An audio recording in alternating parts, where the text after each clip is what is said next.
これから定刻となりましたので、シンポジウムを開催したいと思います。本日は大変お忙しい中、シンポジウム国連人権理事会グローバー勧告を受けて、福島原発事故後の健康の権利の現状と課題にお越しいただきましてありがとうございます。私は本日の全体の司会進行を務めます東澤と申します。この明治学院大学の国際平和研究所というのは共催しておりますけれども、教員であり、そこで教員をやっていると同時に、今日の、実質上の被災者のヒューマンライツナウの方での理事を務めております。基調講演のパネル講師、パネリストの方の略歴はお手元の資料の中に入っておりますので、そちらをご覧ください。で、はじめにですね、主催者を代表して、国際平和研究所の方からちょっとご挨拶をする予定なのですけれども、まだちょっとついてませんのでですね、後で、適宜ご挨拶をさせていただきます。それではもうすでに、皆様ごお集まりですので、会議の内容に入っていきたいと思います。国連人権理事会が任命しました到達可能な最高水準の心身の健康を享受する権利の特別報告者であるアナンド・グローバーさんがこの度来日されています。で、グローバーさんからですね、まず、この間国連人権理事会で出された勧告について、グローバー勧告とは何だったのか、事実調査を経てですね、出された勧告の内容と意義について、最初にお話し、基調講演をしていただきたいと思います。通訳はピースボートのジョイスさん、並びに、トム、エスキフセンさんがしていただくことになっています。それではよろしくお願いします。じゃあ、グローバーさんお願いします。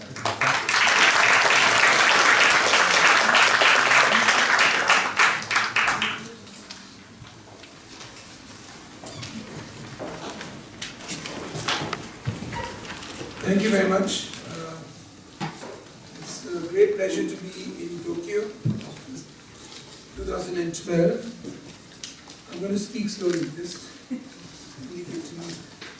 I've actually got 40 minutes, but that means 15 or 20 at the most. Because translation takes a lot of time. I want to thank the organizers, Human Rights Now, University, and all those who have actually taken up this task to make sure that the issue of Fukushima, from the human rights point of view, is taken up by the government. And as a part of that process, today in the morning, there was a very interesting meeting where the government actually put their point of view on the recommendations that I have made in the report. And I certainly discern a shift in the government position, which is away from the very negative comments that they had given to my report. But in the Human Rights Council, when they spoke, it was not as negative, and I think there's a shift going on. And I would like to think that it's part of the ongoing process where civil society and the communities who are affected by Fukushima disaster are actually being able to critically influence the government. It will be a long process, but I think it was a very good auguring of a change which is, I'm sure, bound to take place in Japan on issues relating to right. Is it necessary to put the light off because it will become very dark?本日はお集まりいただきありがとうございました。今回は2012年ぶりの来日になるんですけれども、またこういった形で皆さんと本日お会いできることに非常に嬉しく思っております。本日私からの話は40分という時間になっているんですけれども、蓄日約としてのお話になりますので、直接は話が15分から20分ほどの話になります。まず本日の主催者やヒューマンライツな明治学院大学、そして他の関係者には感謝を申し上げたいと思います。そして本日お集まりいただいた皆さんも本当にありがとうございます。こういった形で福島の問題、そして今も続く問題、そして特にこの人権の観点からの問題というのは今でも多くの市民団体、市民が取り組んで皆さんの力でこれぜひ日本政府にももっと積極的にいろいろと対応していくようなことを直接的につながっていると思います。で本日朝日本に到着したばっかりなんですけれども、本日の午後には院内勉強会という形で政府関係者とも意見交換をする時間がありました。でその中で私が実際に勧告を出した時にはですね、かなり政府からのコメントがネガティブなものがほとんどでしたんですけれども、その後に少しずつではあるかもしれないんですけど、シフトのようなものを本日の話の中では少し感じることができました。これは本当に継続するプロセス、これからもまだまだ長い道のりだと思うんですけれども、市民社会の方からの力によって少しずつこの長いプロセスの中で政府に影響を与えていくことができると思います。Okay, thank you. Now, the Fukushima disaster, the nuclear power plant disaster, from my standpoint, is in the context of the right to health. I was asked to talk a bit of the right to health framework because it's important to know internationally the right to health is actually in a number of international instruments. The most important of them is Article 12 of the International Covenant on Economic, Social and Cultural Rights,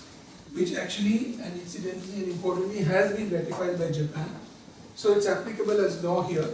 And the right to health in Article 12 talks of the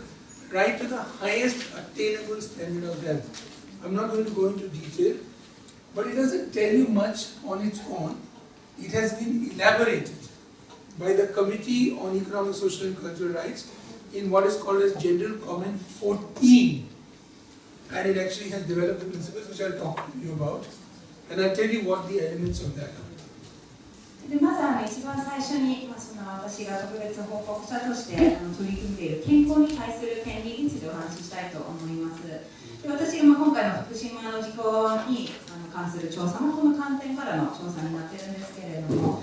この健康に対する権利というのはその国連が定めているその経済的、社会的および文化的権利に関する国際規約に基づいたものであります。特にその中にある第12条の方なんですけれども、この12条の方で決められているのは到達可能な最高基準の身体および精神の健康の居住の権利ということになっております。でこの中で特にですね、その経済的、社会的および文化的権利委員会というところでは第14のジェネラルコメント、一般コメントとして定められているものなんですけれども、このような権利に関する調査になっております。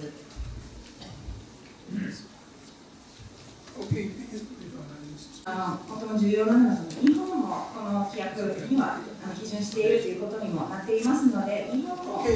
れが法律にはなっております。In General Comment 14, Article 12 is actually explained and elaborated. So there are various elements. One of the elements which is very important, that's why I put in the forefront, is the right to participation. I'll come to that in detail later on. Basically,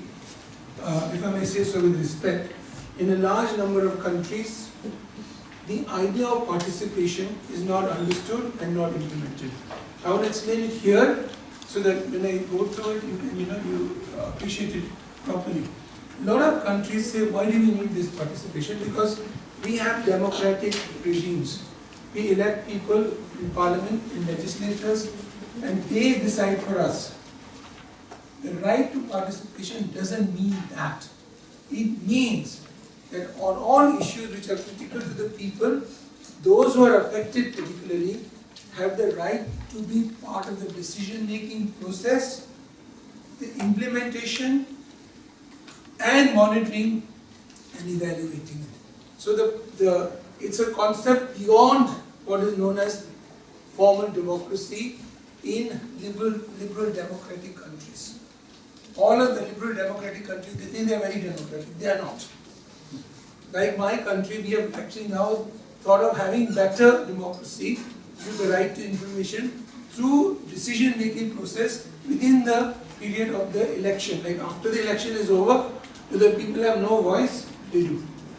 So that's one very, very important part of the issue that we are discussing here. The right to health framework. Okay.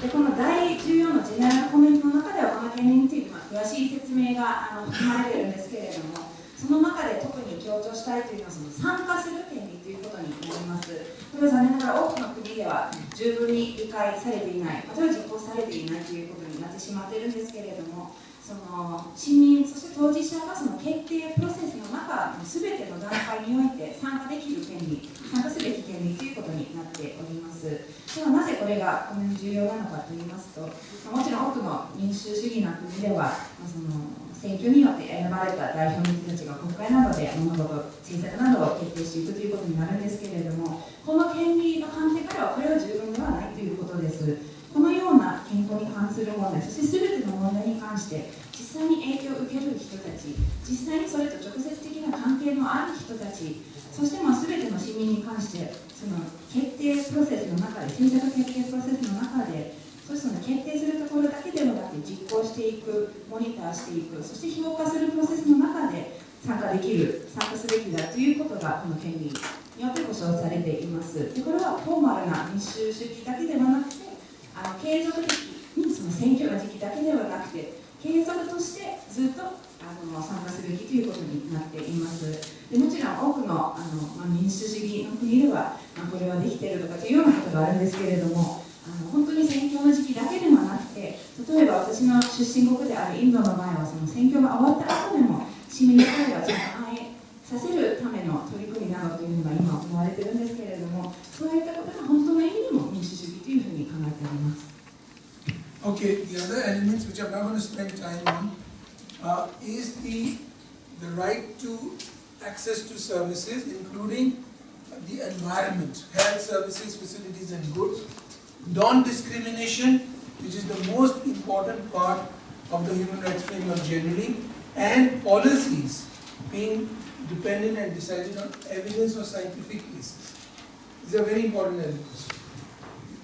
はい、そして次のその健康に対する権利の中で重要なのがですね、その参加する権利だけではなくて、その健康な環境の中に生きる権利、そしてそのサービスにアクセスできる権利、そしてその差別のない形でこの参加ですとかそのアクセスがあるということです。そして全ての政策や法律などはその科学的な証拠に基づいたものであるべきということが定められています。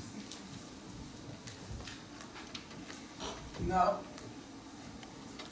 I have talked about participation, which it's going to come again and again. It also means independence from any kind of lobbying and influence in the decision-making process. Transparency, which is lacking in the Fukushima issue. Accountability, which was also lacking.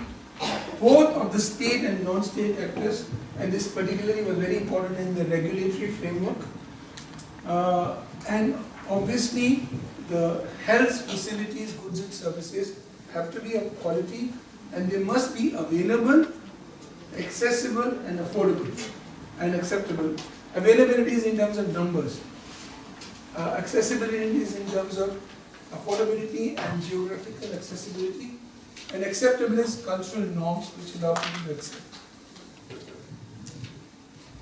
はい、そしてこの次に重要なのがその独立性というものです。あらゆるロビーですとかその影響、圧力から独立を保つことというのが重要です。そしてこれは非常に次のが福島の場合にはかなり可決していたことなんですけれども、透明性の問題です。そして次も同じように福島の場合では問われていることなんですけれども、説明責任ということです。これは特に規制の問題なので、原子力の規制ですとかそういったところでは言えると思うんですけれども、そしてこちらのそれで最後に書かれているのはその、医療の施設、そしてグッズ、そしてサービスのアクセスということですね。これは十分に提供されていること、そして地理的にもアクセスできるところにある、経済的にもアクセスできるところにある、そして文化的にもアクセプトできるということもこの中でこれは国家が保障するべきというふうにこの健康に対する権利で決められています。Okay, there are three obligations of the state. The state itself must respect the right to health. It cannot directly interfere to make it infringe it. So they must, for example, in our case, provide iodine prophylaxis, which they have not provided. They must protect it against third parties. So TEPCO in this case cannot interfere with the right to health. The state is obliged to protect it against interference by third parties. Then it must fulfill it by laws and regulations, like for example, having the law which has come for victims' rights to be realized. So that's fulfilling. So there are three aspects of the right to health in terms of obligations of the state, the obligation to respect, protect and fulfill. そして国家の義務に関してなんですけれども、その主に3つの義務があるというふうに決められています。まずはリスペクト、その尊敬するということですけれども、それ国家はその人々の健康に対する権利に介入したりですとか、直接的でも間接的でも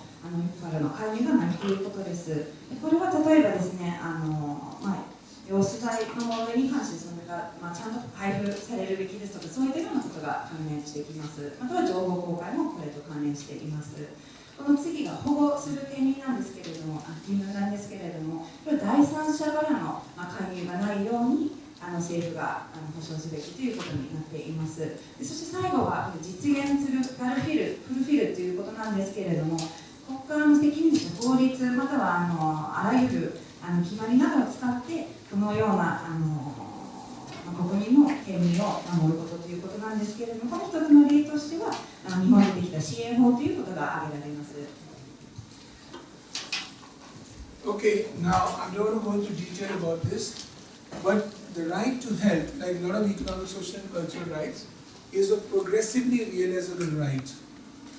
It's not like civil and political rights, which is immediately realizable. But there are certain elements of it, which are known as the core obligations, which are immediately realizable, and they include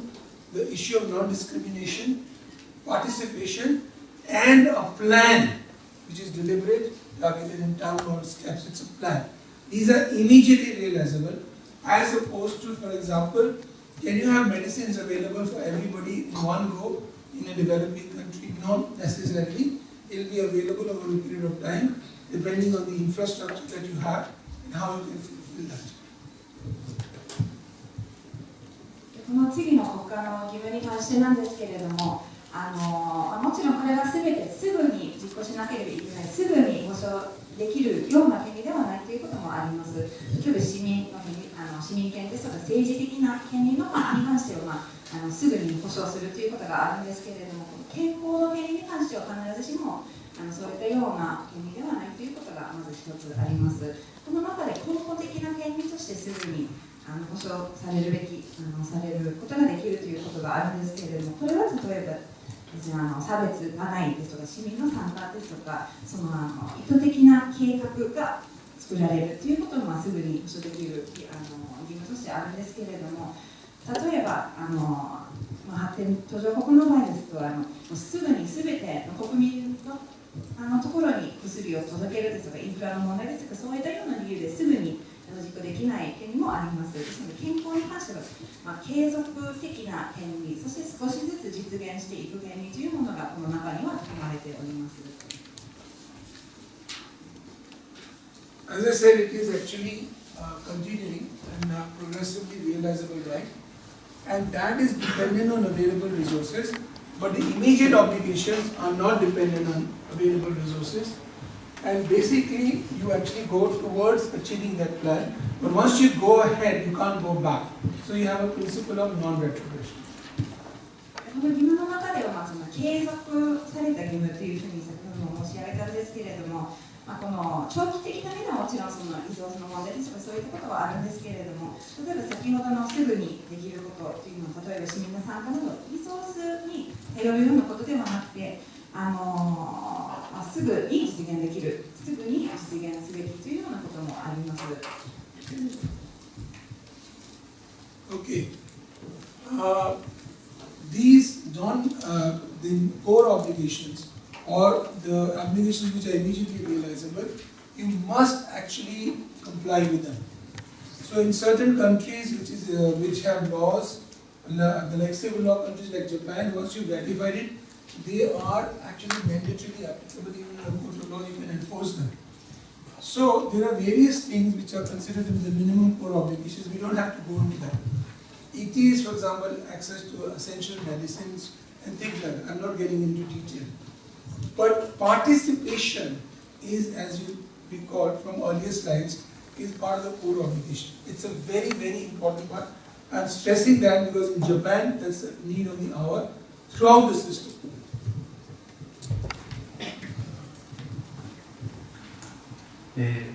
そして一番すぐに実現されるべき本質的な義務に関しては、この中家規約を批准した国は、準拠する義務が発生するわけなんですね。日本は批准国ですので、このコアの義務というのは、すぐに実施する責務を日本政府が負っていることになります。でそれを義務を果たさない場合は、例えば裁判所に訴えてその義務を履行させるようなこともできるわけなんです。そうした、すぐに実現されるべき本質的な権利の中には、例えば必須の医薬品へのアクセスだとかいくつかの要素があるんですけれども、その一つが、影響住民の参加権です。これも、すぐに適用されるべき本質的な義務の一つであり、特に、日本では今まで非常に大きな問題となってきたポイントであります。Again, I mentioned this earlier, participation is not only through elected representatives. I'm not going to repeat it. So, just that. この参加権というのは、単に、選挙で選ばれた代表を通しての参加という意味ではないということは、先ほど申し上げた通りです。Now, what would it mean? If you are actually setting a minimum radiation dose, should it be 1 millisievert? Should it be 1.3? Should it be 20? How will it be done? It will be done by participation of communities. This is the most important thing to remember. And this is when all governments actually do not follow the principles in the right to health framework. How many people should be evacuated? Should they return back? This should be decided with the participation of communities. This is the central point I want you to understand. And all of you from Japan, once you understand that, you have to make everybody else in Japan understand in the next 5 years. Okay? Don't think tomorrow. Kazuko, it won't happen tomorrow. You think of 1 decade, 10 years. Then you will succeed.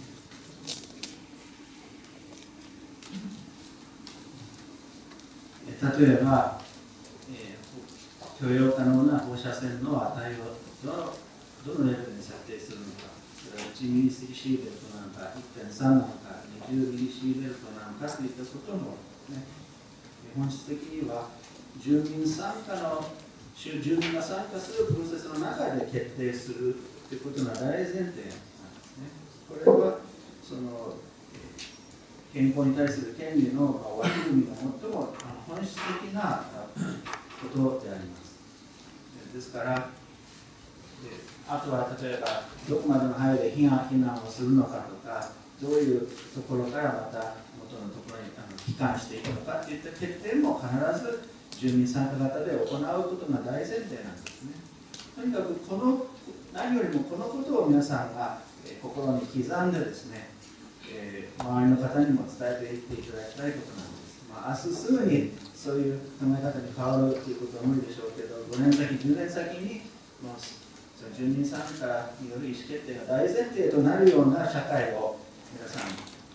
一緒に作っていただきたいと思っております。Okay, now this is the right to health framework. Before I go into the recommendations, any questions on the idea of the right to health framework? If you want to ask any question, do it now quickly. Then I'll move on to because the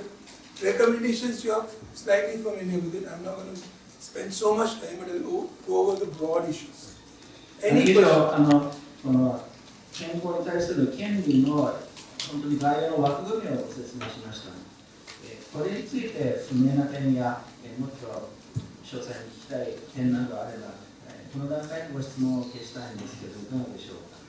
この後は私からの勧告の内容を説明しますが、今日いる方の多くはすでに同じ内容だと思うんですけど、そちらの方はちょっと足早に使おうと思っています。No, Kazuko is like a dictator. She doesn't want participation of any interviews. She wants you to only decide. No, on the recommendations, I'm going to give you 3 brief principles, not getting into these details. Now it's getting very hot here. 時間がないということで、なんか議長権限でご利用して質問を受けるなと言われてしまいました。まあ、私からの勧告もですね、見つめれば3つぐらいのポイントにしていただけるかと思います。Somebody had a question. でもこちらペンは上がってますね。Only a question, one second. Otherwise, Kazuko will. 長くなると文句言われるので、一問に限って質問。We don't have a mic, then we can't ask. 国家の義務とおっしゃったんですが、もしも国家がその義務を果たしていなかった場合にどうなるんですか。Let's make it exciting, otherwise everybody will lose. Education should be exciting and fun. 国家の義務とおっしゃったんですけれども、国家がその義務を果たしていないということが分かった場合に、国連としてはどのような措置を取るでしょうか。Okay, quickly. No.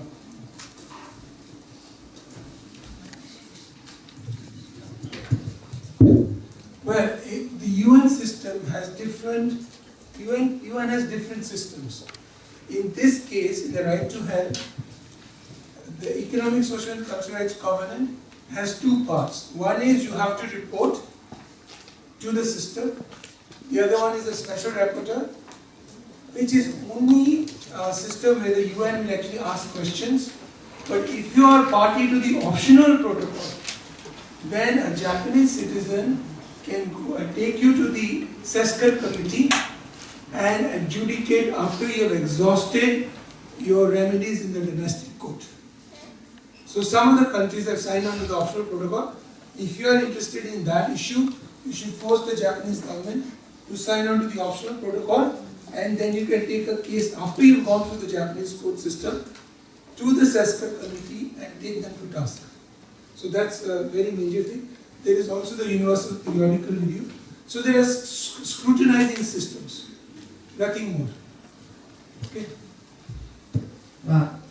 国連の中にもさまざまな制度が存在しています。この健康に対する権利という面で言いますと、まずは、批准国というのは、この制度に対して報告する義務があります。また、私という特別報告者という制度があって、特別報告者からその国にいろいろ問いかけるという仕組みがあります。さらに、この、社会権規約の、オプショナルプロトコルに入った国に関してはですね、国民が国内の裁判所で最終的な法手続きを踏んで、それでも解決が見られないときは、その経済的、社会的、文化的な権利に関する国連委員会にその問題を提起するというような仕組みがあります。さらにUPR という普遍的、定期的な人権状況の審査という制度もあります。ですから、日本政府に対してオプショナルプロトコルに加入するように働きかけるのも一つの方法かとは思います。Thank you. Okay, now I'm going to actually go through the broad things. The first most important thing was about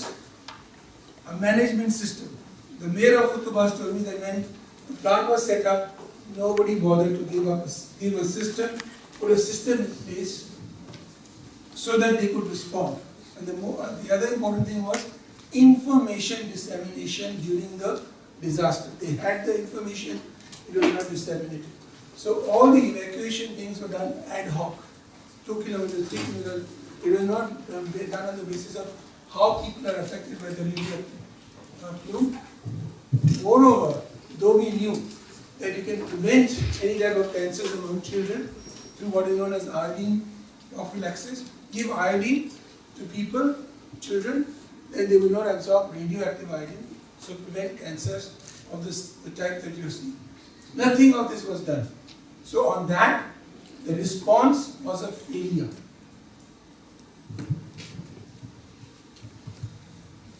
私の方からの勧告の概要を言いますと、1点目はその災害管理がなっていなかったということでした。双葉郡の双葉町長の方もですね、そこに原発ができた当初、その万が一の事故が起こった時のその対応の仕組みについて事前に何も決められていなかったということを口を酸っぱくしておっしゃっていたわけなんですけれど、まずそういう対応するための制度が導入されていなかったこと。2つ目は、その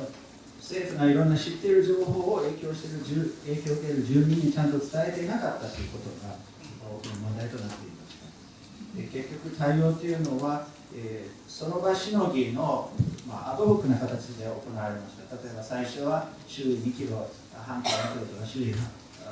半径3キロのところを避難させるという、完璧な効果がない対応でありまして、実際に放射線が空気中に分散して、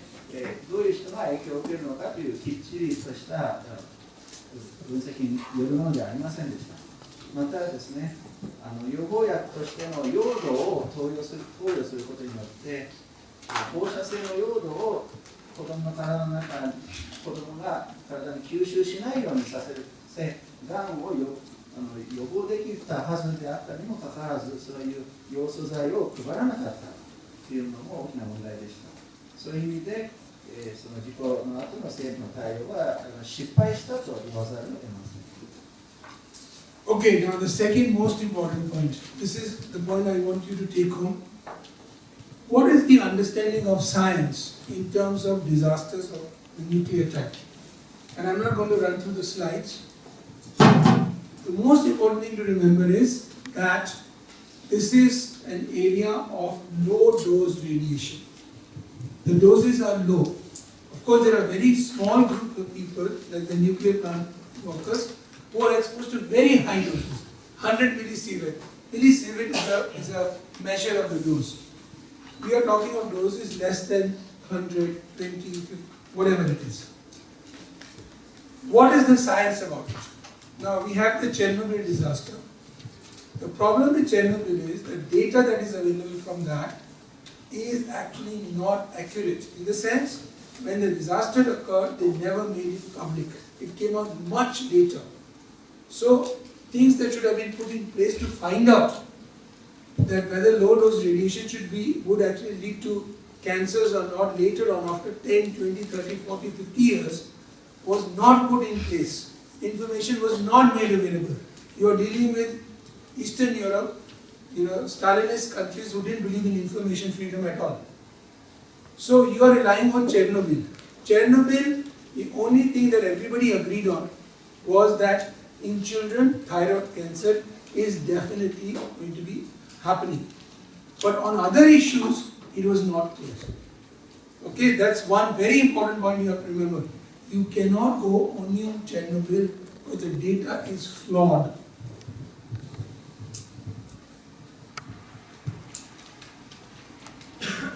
2つ目に、今回強調したいのは、こういうような原発事故の後、低線量放射線の影響で実際にどういう健康被害があるのかについて科学的にどういう見解があるのかということです。今回の、福島での原発事故では、その作業員の中には100ミリシーベルト以上の大きな線量を浴びた少数の方もいましたが、影響を受ける大部分の方は低線量による被爆になります。例えば50ミリシーベルトや100ミリシーベルトなどいろんなレベルの影響があります。こういう、科学的にその影響度を考える、根拠としては、チェルノブイリの原発事故が今まで参考にされてきました。しかし、チェルノブイリの原発事故の後の健康被害データは正確でない面があります。また、公表されたのは事故のかなり後の段階だったわけなんですね。で、残念ながら事故の直後に必要な特に低線量の被爆の健康影響を評価するのに必要なデータの多くが、集められなかったものですから、例えば20年後、30年後、40、50年後にどのくらいのがんの発生の可能性があるのかを、評価するための基礎資料がチェルノブイリの事故の場合は入手できなかったんですね。当時のウクライナは東諸国でまだ共産主義のもとにあってあまり情報公開という原則が守られていなかったというのもその背景になりますが、チェルノブイリで唯一はっきりしたことは子どもの甲状腺がんが多くなるということだけでした。でもそれ以外の健康影響についてはいまだに解明されていない部分がありましてですね、チェルノブイリのその結果だけを判断基準にすることはできない状況なんです。Okay, the second thing you have to remember is that despite Chernobyl not giving you data, we have scientifically validated studies from Japan itself. The atomic bombs in Nagasaki, Hiroshima, they have been studied. Long-term exposure to low-dose ionizing radiation has been studied for the last 50 to 60 years. Dr. Sakiyama is here, she'll explain that in more detail. But the studies show that there is no low-level threshold, meaning that just above the background radiation, 1 millisievert above onwards, you can have cancers appearing in people after a long period of time, not 1 year, 2 years, 3 years. We are talking of studies which have gone on for 60 years. Okay, so this second point you must remember.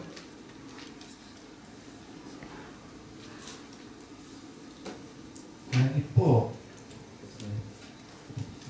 日本ではその広島と長崎に落とされた原爆の被爆者の被害に関する検討調査が長年行われています。そして50-60年の間にわたって低線量被爆した方々の健康がどうなったのかということに関する科学的な実証的なデータが蓄積されています。おそらくこの後、崎山先生の方からその詳細な説明があると思いますが、そうした原爆被爆者の健康調査で分かったことはですね、そういうある敷地以下になれば放射線の健康への影響がないとは言えないということだったんです。むしろ本当にその自然の背景の放射能よりも少しでも高ければですね、例えば1ミリシーベルトでも周囲の放射線が高ければ長い目で見てがんなどの病気が発生しうるということをそのデータが実証しています。もちろんそれは1、2、3年後に起こるというよりは長いスパンにわたって起こるわけなんですが、低線量の被爆でも健康被害があるということは、そういうデータが示しているということはぜひ記憶に刻んでいただきたいと思います。Okay, so if you know that, if you're the government, scientifically validated studies show that, what will you do? You will say anything above 1 millisievert is a possible risk for cancer. So you don't raise the minimum dose to 20 or 100 which the government has done. That is wrong. That's what I've said in the report. The government disagreed with me, but today we were told they had not looked at the studies. So I don't know what is happening. There's a big problem there. So you will not have the radiation exposure of a safe limit of 20 millisievert or 100 millisievert. So all the evacuation resettlement policies based on that are flawed. This is the second general point you must understand. So the government must err on the side of caution. It will not have that kind of policy based beyond 1 millisievert. Secondly, because we don't know, there's an opportunity to study the long-term exposure to low-dose ionizing radiation, he will look for other things which Chernobyl could not do. So he will not only look for thyroid cancer in children, he will test other things also. That is the second aspect which is flawed on the basis of this.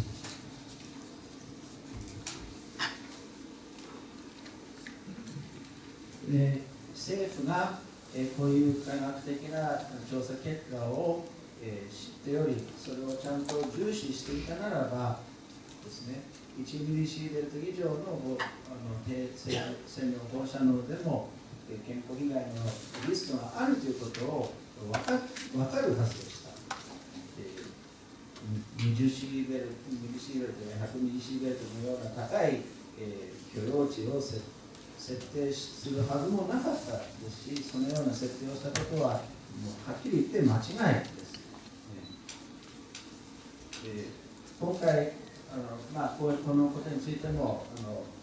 州会で政府の代表者と議論をしましたが、政府とは見解が食い違ったままやりましたし、政府は私が先ほど言及した調査を読んでもいなかったようであります。とにかく20ミリシーベルトなり100ミリシーベルトというのは全く根拠のない基準値であって、それを非難とか機関のベースにするということは根本的に間違ったことと言わざるを得ません。本来は慎重すぎるぐらい慎重な対応をするのが政府の責任である。それならば1ミリシーベルト以上のことを一つの基準と考えるのがより適切と思われます。同時に、今回の事故の後ですね、低線量放射線の健康影響について子どもの高水上腺がんに限らずもっと幅広く影響を長期的に調べていくことが望まれると思います。Thank you. Now, there are groups of people, the nuclear plant workers, who were exposed to high-dose ionizing radiation. The major problem I was shocked to find in Japan is these are not regular workers. So actually some of the workers came to meet me in a meeting and they said, actually we are casual workers, we are homeless and we are taken to this Fukushima plant and we are made to work. I said, I don't believe you. I think Kazuko was there, my assistant was there. I said, I don't believe that in Japan. I was foolish enough, I didn't believe that in Japan you will have homeless people who will be doing the most dangerous job. Do you believe it?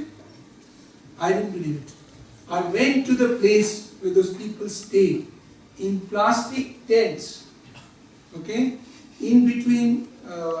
buildings, railway line, and there are plastic tents. I was reminded of the cases I used to do of homeless workers in India. They are like that, and those people are recruited by contractors. They are made to work. The moment they have finished their radiation exposure, within 1 year, they are thrown out. They are not being monitored at all. So there is a group of people in your country, which is the highly developed system of health, whose health is not being monitored. This is a shocking state of affairs. And it's because private capitalism is ruling. Nobody is bothered about workers' rights. It was a shock to me, and I cannot get over it even today. I met the workers again, and it's even worse today. So this is an obligation of the state to protect the right of health of workers, which is not being fulfilled. Because TEPCO hires one contractor hires another contractor, another one, and at the end of the day, they don't even get minimum wages. Treatment, forget, they are out after 1 year. This is a major issue. In our country, we would have gone to the streets by now. It is your duty as Japanese citizens to make sure your people are not deprived of these rights. Okay. I am happy to chat on this. Sorry for that. Last point. もう一つ、今回の前回日本に訪問したときに大変憂慮すべき実態に直面しました。それは原発で働く非正規労働者の問題です。この人たちは高線量の放射線を受けながら作業をしているにもかかわらずですね、多くの方は正規労働ではなく非正規の、しかもホームレスの人たちだということを知って、最初はその言葉を疑うほどでした。大変なショックを受けました。初めてそういう話をヒューマンライツナウの事務局長の方から聞いたときに、まさか信じられないというのが私の最初の反応です。そのようなホームレスの方にそれほど危険な作業をさせて良いのものかと思いました。私は実際にその方、ホームレスの方が路上生活をしている方のところに出向いて、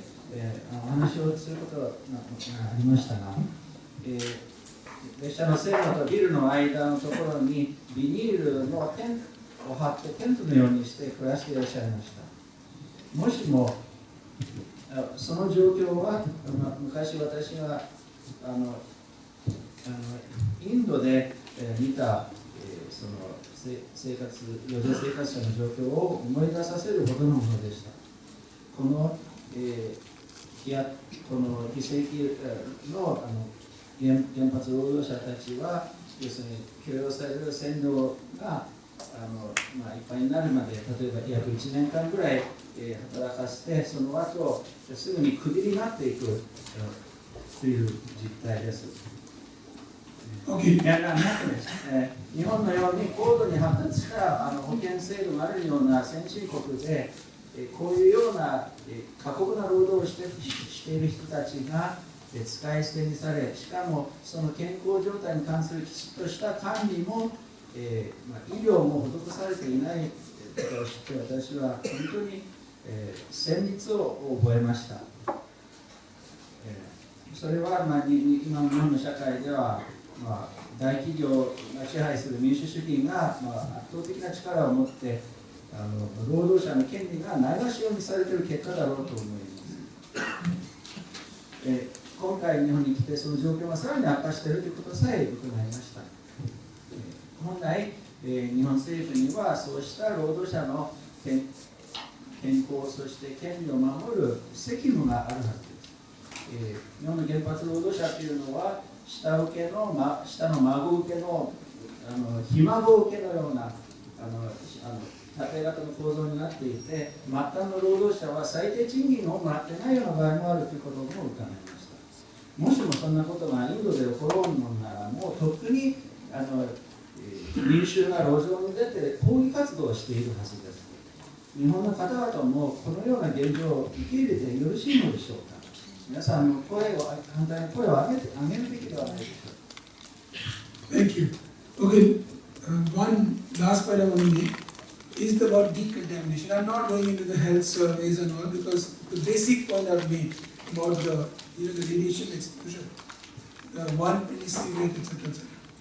Decontamination, the government has committed itself that over a period of time will bring down the radiation dose. Ask yourself a question: has government been able to achieve it? In the report we have mentioned that this is what they wanted to do. Have they been able to achieve it? The question you have to ask. But you decontaminate by topsoil being removed. It is put from all over the play school into one portion, still decontaminated at that portion. Where are they going to take all the topsoil? Where are they going to put it? Is there any plan? That is a major question. Okay? And the last point I want to make, because Philip, you told me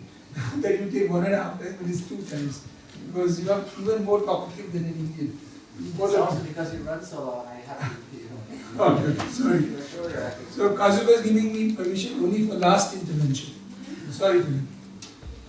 もっと時間があれば健康診断や健康調査の話もしたかったんですけれど、通訳で倍以上の時間がかかるということなので、最後は女性という言葉についてコメントをしたいと思います。政府はその女性をすることによって、被爆線量を下げる、取り組みをすると明言していますが、本当に政府は掲げた目標を実現できているのでしょうか。これを問わざるを得ません。例えばその学校の敷地の一番上の土の層を今取り除いているわけですが、その土地を、その土をですね、その同じ学校の敷地のあるところに今置いているというのが現実です。今後その除染で除去された土を、どこに日本政府は最終的に処分するんでしょうか。それに関する何か計画を政府は立てているんでしょうか。これは、問うべき大変重要な問いかけの一つです。Thank you. Last point. One of the major problems was in Japan, the regulatory authority which monitored nuclear plants was not independent. They were hand in glove with each other. The government saw it fit to change it. Has it become independent? Big question mark. We have to see. But also, government has taken over TEPCO, the equity. Who is going to ultimately pay the compensation to the people? Is it going to be TEPCO, or is it going to be the taxpayers at the end? And this will always be done, as I said earlier, and amending with that, participation of the communities and civil society. Never forget that. That is the most important part of the right framework. Thank you.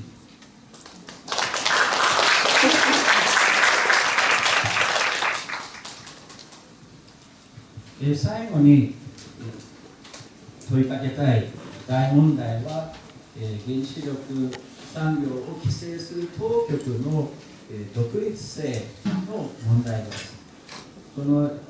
発事故が起こる前、そういう規制当局と、産業界はもう三続きの関係ですね。もう切っても切れないような癒着関係にあったということが問題視されました。政府は制度を改革してその規制当局の独立性を高めたとおっしゃっていますが、それはどこまで本当に実現できたのか、大きな疑問符を提起せずにはいられません。また政府は東電の株の大部分を買収して実質国営化をしたわけなんですが、今後その被害を受けた住民に対する賠償を誰が行うのかという問題がここで発生します。東京電力がその賠償を本当にするのか、それとも結局は、そのツケが、末端の一般の納税者、市民に、回るのかということが、問われます。こうしたあらゆる面で市民社会と住民の意思決定における参加を保障することが何よりも重要であるということを最後に強調したいと思います。この健康に対する権利の枠組みの大原則をいつも心に刻んでおりたいものかと思います。ご清聴ありがとうございました。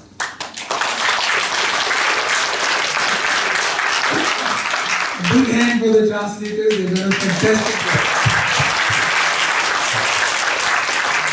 Thank you. Arigato.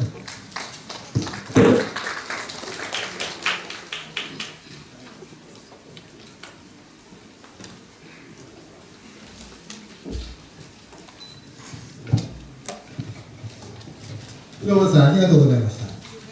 はい。今のお話はですね、国際法の下で、全ての人に保障されている健康に対する権利というのがどういったものかということが始まってですね、福島のさまざまな実態を加えて、で、我々が今後の日本政府に対してですね、いろんなものを要求していくにあたって、あるいは政策を立てていることを要求していくにあたって、何が重要なのか、独立性、参加、透明性、そういったさまざまなですね、重要なポイントをお話ししていただけたと思います。それではこれからですね、福島の現地の報告に入っていきたいと思います。何がそうか。ごめんなさい。報告の前にですね、ヒューマンライツの方の事務局長の伊藤和子さんからですね、今日の集まりの趣旨、そして今後の活動に向けた展望というものを語っていただきます。じゃあお願いします。ご覧いただきました伊藤です。よろしくお願いいたします。今ちょっとパワーポイントをちょっと後で作りますので、ちょっと待ってくださいね。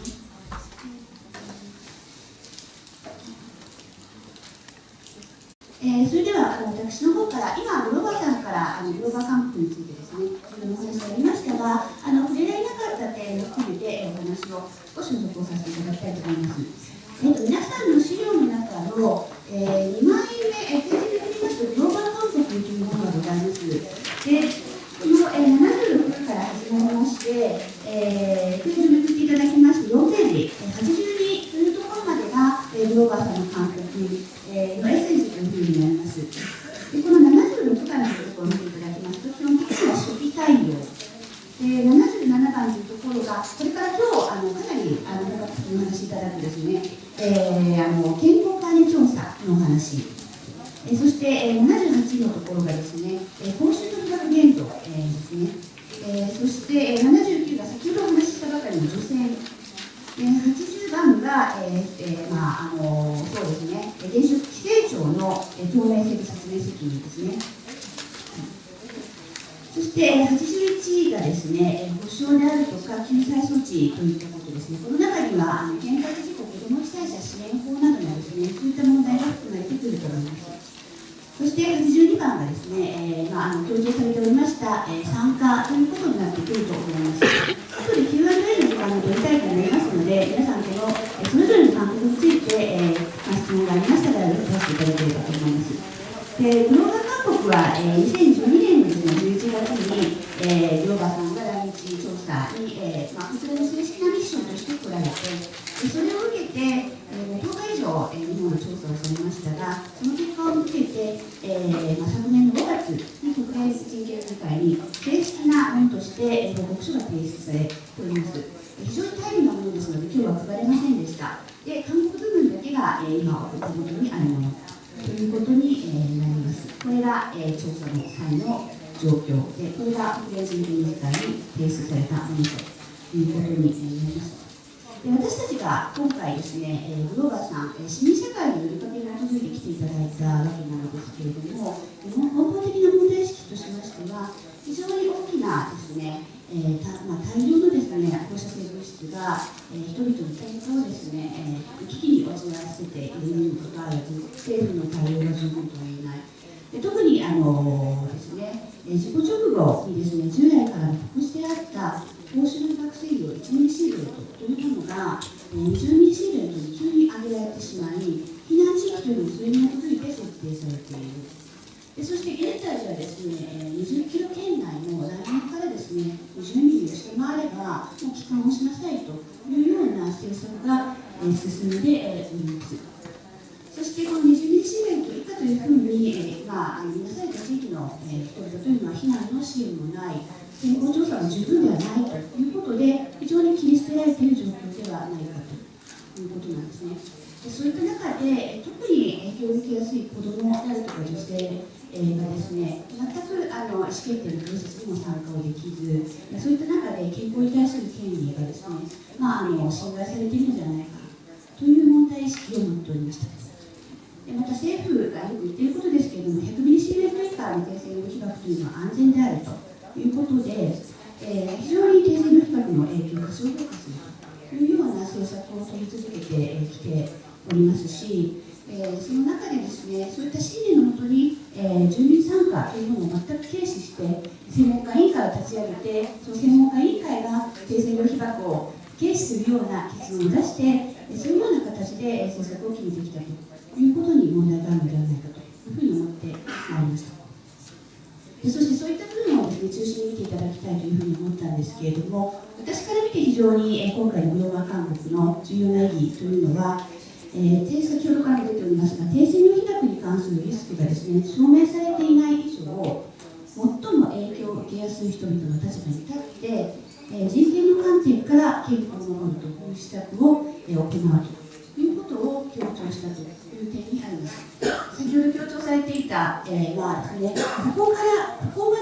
こまでの線量じゃなければ安全だという敷地された科学的な、研究成果ですので、それに立つと、やはり一番影響を受けやすい人の立場からということで、1ミリシーベルトを基準に、住民へ支援するという、政策の転換を求めたということが重要ではないかと思っております。で、これですね、勧告の中でですね、敷地なしというですね、仮説ですね、こちらを引用されています。で、私はこれが一番重要かなというふうに思っていますが、日本政府によって導入される現行政策というものが、こうした科学的証拠に基づくもの、そして人権に基づくものを選べればならないということがあり、健康に対する権利へのですね、享受の干渉を最小化するように策定されること、そして最も影響を受けやすい人々について考慮するということが求められる。そして、低線量の放射線でも健康に影響が与える可能性はあるので、避難者はですね、1ミリシーベルト以下になって、非常に放射線量が低くなった時のみ帰還をすることを推奨されるべきである。そしてその間にも日本政府は全ての避難者が帰還するか、避難を続けるか自分で決定できるように、全ての被災避難者に対して財政的援助を行うべきである。これは非常に重要なところではないかというふうに思います。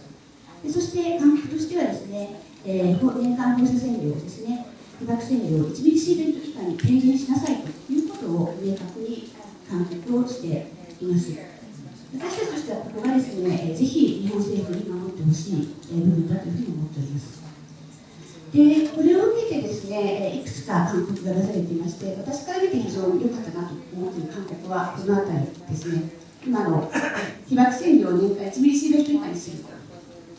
で、もう一つが先ほど言いましたように、帰還というものが1ミリシーベルト以下になるまで推奨されるべきでないということですね。それから子ども被災者支援法の支援対象地域、今福島県内だけになっておりますけれども、その全てを含むわけではありませんけれども、もっと広く年間1ミリシーベルトこういう全てについてとすること。そして健康調査はですね、今本当に福島県内だけにとどまっていますが、年間1ミリシーベルトを超える地域に住む全ての住民を対象とする。そして、女性についても年間1ミリシーベルト以下にするために、時間目標をきちんと定めるという、この1ミリシーベルトというのを基準とした勧告だというふうに思っております。で、もう一つは、後で詳しくお話にすると思いますが、健康診断ですね。で、非常に今、狭い範囲でしか行われておりませんので、甲状腺だけではなく、血液などの検査も包括的に行っていくこと、そして原発労働者に対して、一部の人だけではなく、すべての原発労働者に長期的なモニタリングと治療を行うということ。それから、低線量被曝大したことないっていう条件で、リスクコミュニケーション、それから教育が行われていますけれども、これ非常に子どもにとっては危険なことではないかと思います。で、これについて、低線量被曝のリスクをきちんと伝えるということも、グローバーさんが勧告をしていることの一つです。また、放射線量の測定については、住民の測定結果も含めて、独立した有効性の高いデータを取ることということで、政府が行っているモニタリングだけでは非常に不十分である改善を求めています。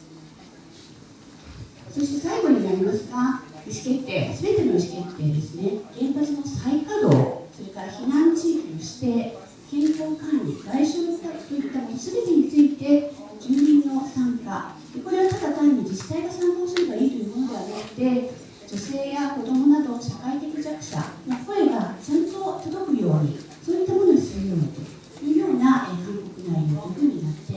ります。で、このあたりが非常に重要な骨格ではないかなというふうに思っているんですね。で、ところがですね、日本政府はですね、何を言っているかと言いますと、私たちは対応済みだと言ったりですね、それから低線量被曝はやっぱり大したことがない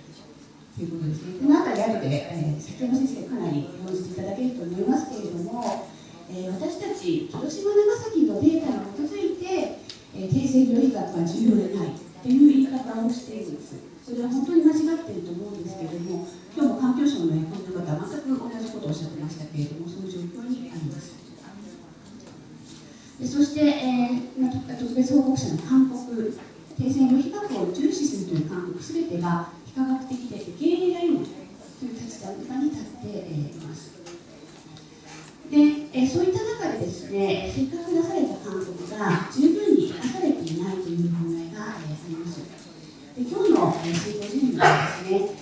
これから住民の方からの報告、こういった勧告を無視したままの政策が約1年続いているわけですけれども、そういったもとでの皆さんの変えた立場、そこからのご提案をいただいた上で、専門家のパネリストの方に集まっていただいて、こういった日本政府の勧告無視の対応をどうやって変えていくのかということについて、皆さんで議論をしていきたいというふうに思います。パネリストの方のご発言の後に Q&A の質問用紙の開始を行って、皆さんのご意見も伺いながら、ご一緒に考えていくセッションにしたいと思いますので、ぜひよろしくお願いいたします。私の話は短いですけれども、以上で終わらせていただきます。ありがとうございました。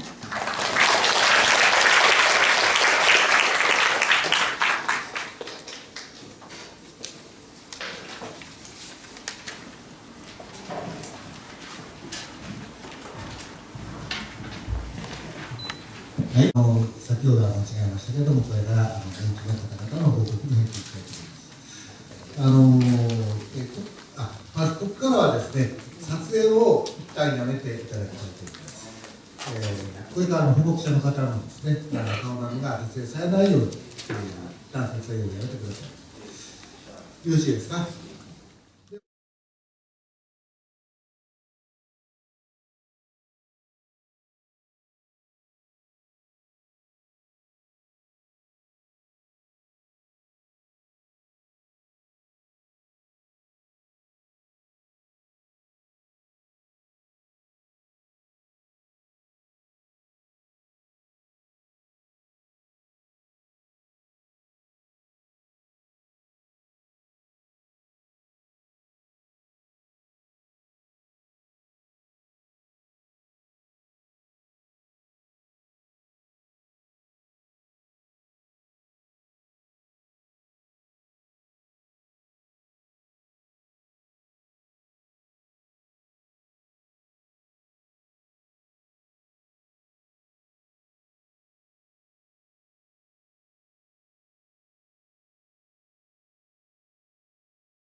ありがとうございました。合わせて本当に短くお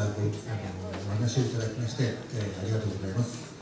それでは続きましてですね、NPO 法人シャローム災害支援センター、これは福島市内の市民による測定の取り組みについてですね、吉野美容液さんの方からご報告いただきたいと思います。福島市内の市民による測定について最新の状況をご報告いたします。じゃあよろしくお願いします。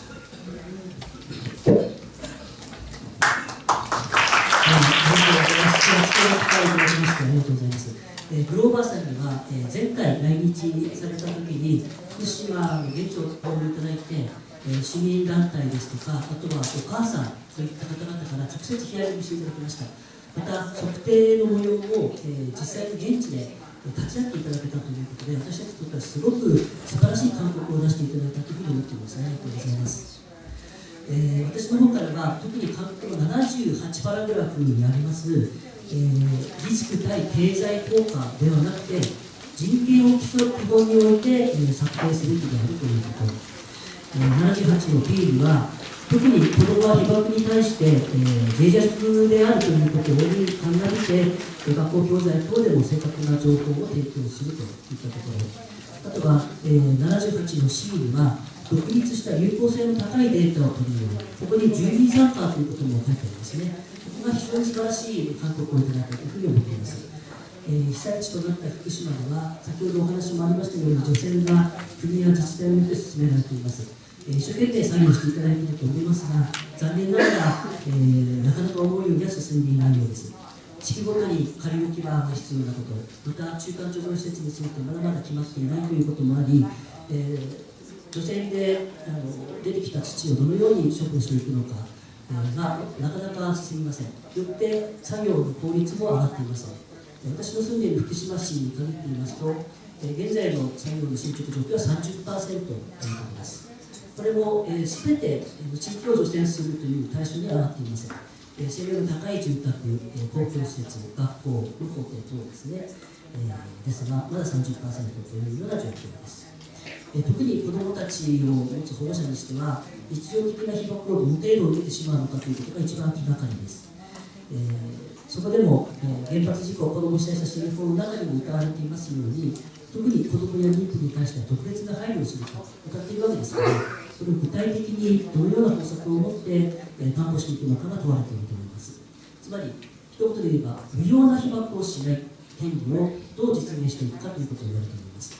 国によって設置されたモニタリングポストは正確な数値を刻んでいるとは思いますが、残念ながら私たちの生活を反映しているとは言えません。子どもたちも歩きますから、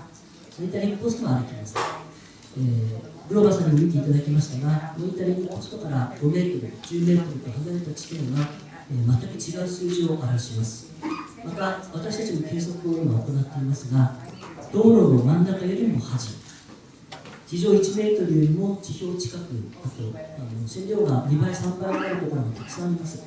これは除染が施されたとされる地域でも同じことが言えます。これが非常に怖いことなんですね。子どもたちが歩くのは道路の端っこです。通学路ですとか、幼稚園や保育園のお散歩コースがどの程度の汚染状況になるのかということを、市民参加の上でもう一度改めて計測しておく必要があるだろうというふうに思っています。雨や風の流れによっても線量の分布度合いは変わってきます。私たちは原発事故以前にはありえなかった被爆を強要されてしまうのではないか。私たちの生活基盤が福島にあり、思い出もこれから重ねていく人生も福島にあると信じている私たちは、一方でリスクコミュニケーションという形で20デシベルト以下の被爆を受理していかないといけないような立場なのか。そこで失われていくのは、健全に育つことができる子ども時代そのものが奪われていくというような現実ではないのかというふうに思います。特に経済の、視点から見ると、私たちはこういう被爆を受任しないといけない立場、子どもたちが健全に発育できないかもしれないという懸念が、これはコストというふうに見られてしまうのかということを問いたいと思います。福島の子どもたちはなかなか外で思う存分自由に遊べる状況ではありません。これもコストというふうに考えられるのか。子ども時代っていうのはもう二度と、取り返せないものなんですね。その貴重な時間が全てコストと思われてしまうのは非常に残念です。私たちが、福島に暮らす上ですべきことは、可能な限り被爆を避ける生活をすること、そのためには初心に戻って計測をすること、子どもたちが歩く場所、遊ぶ場所、生活している範囲を子どもたちの背の高さに応じて計測していくということが非常に大切です。私たち NPO 法人シャロームの災害支援センターでは4月以降、最新の非常に正確な機械を使って、保育園や幼稚園の先生方、また小中高校生の保護者と一緒に当事者参加型の測定をプログラムとして進めていくことにしています。こういった内容をぜひ世界中で共有していただきながら、見守っていただき、また子ども被災者支援法の中でもきちんと子どもたちへの支援が、行われていくように皆さんで、ぜひ見ていただきたいというふうに思っています。他の場所に移動する権利や、避難先から帰ってくる権利も含めて、本当に必要なリスクの管理がされて、福島が、すぐに不安のない状況になるまでは、これは継続して行わなければならないことです。適切に継続される、支援される権利が私たちには絶対あるはずです。リスクに関する評価は市民、当事者である市民本位であるべきです。それが原発災害における被災者にとっての基本的な人権というふうに言えると思います。時間がもう一点だけ、シビアな話だけじゃないんですが、一つ進んでいることもあります。子どもたちが被爆を避ける権利の一つというふうに言えるんでしょうか。子どもたちの自然体験や交流活動について、国が予算をつけてくれました。3億6000万円という額をつけてくださいました。これは福島県の子どもたちが、県内の非汚染地域、あとは県内も含めてリフレッシュのキャンプに参加したりするということに使える経費です。これはずっと2011年から、歌い続けてきたことですが、たくさんの方々のご支援のおかげで4月以降本格的に動き出していくと思われます。このように、市民活動が、動かしてきたという部分もあると思います。国も一生懸命頑張ってくれているところがあるんだということも一つ付け加えさせていただいて、みんなで当事者としての意識を合わせながら、国や行政と喧嘩することなく、最善の子どもたちの育ちにとって最善の手段がどういうことなのかを具体的に実現していきたいと思っております。ありがとうございました。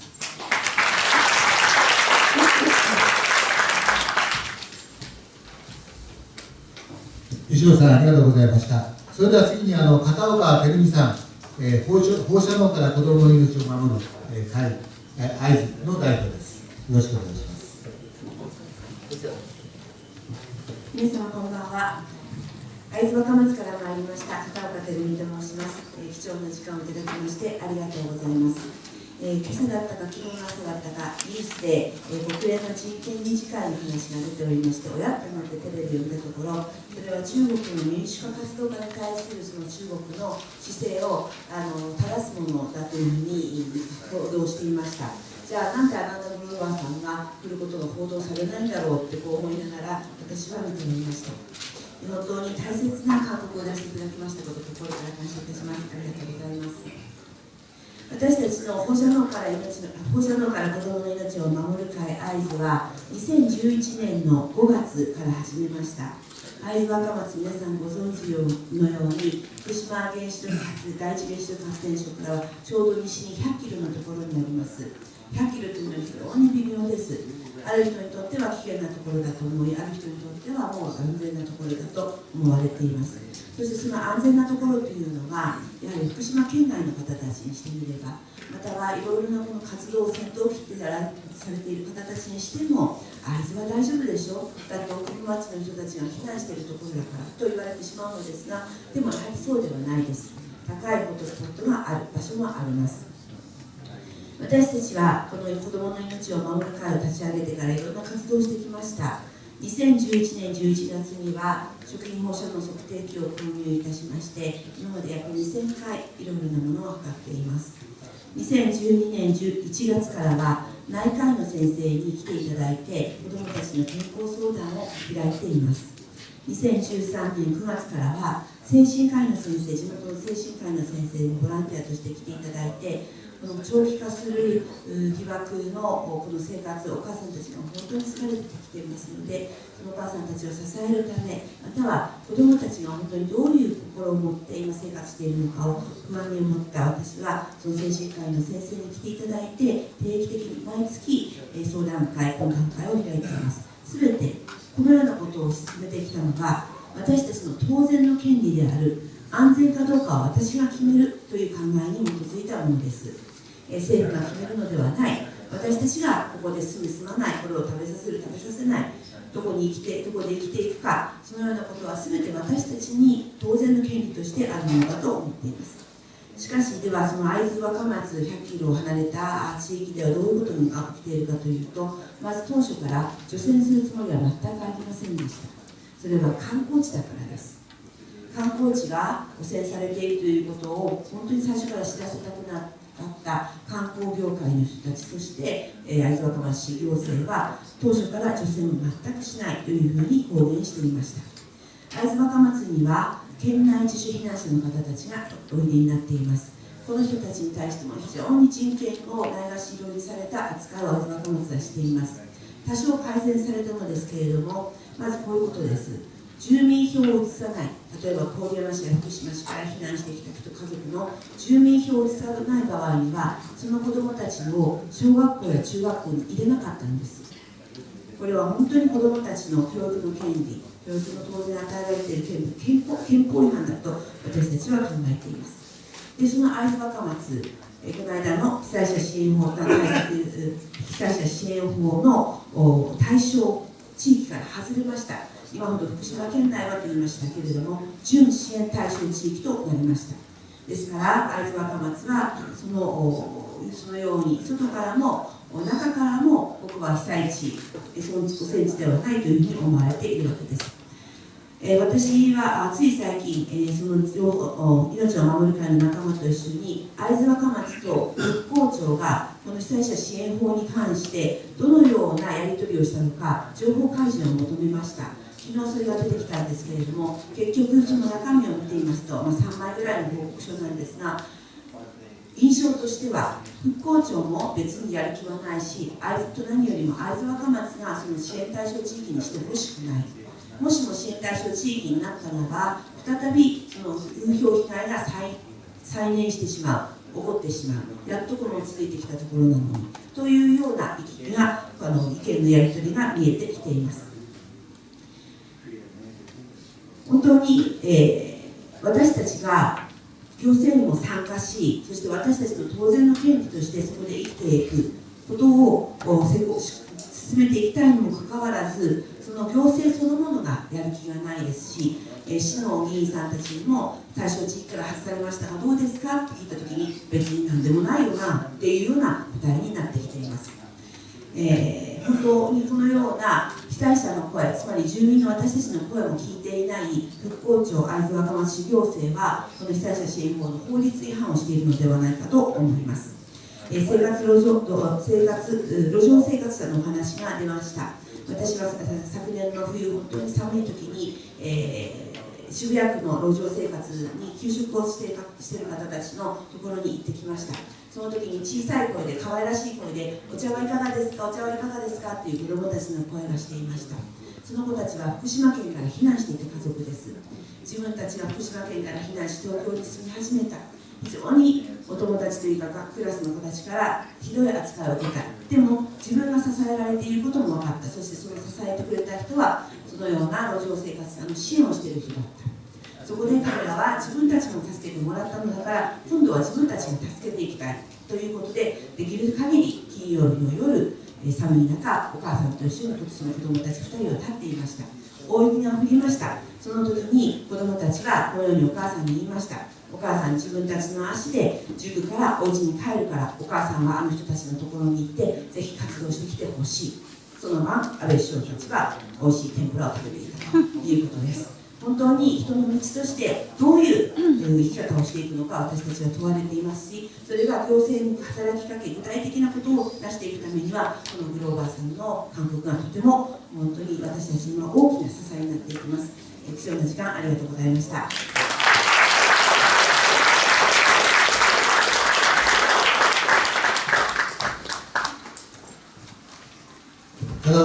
がとうございました。それではですね、本当はここで休みを入れたいところなんですけれども、時間が押している関係もありますので、皆さんの人権をちょっと制約させていただきましてですね、このまま続けさせていただきます。この後はシンポジウムに入りますので、パネリストの方々が直接的にちょっと壇上の方を開設していただきます。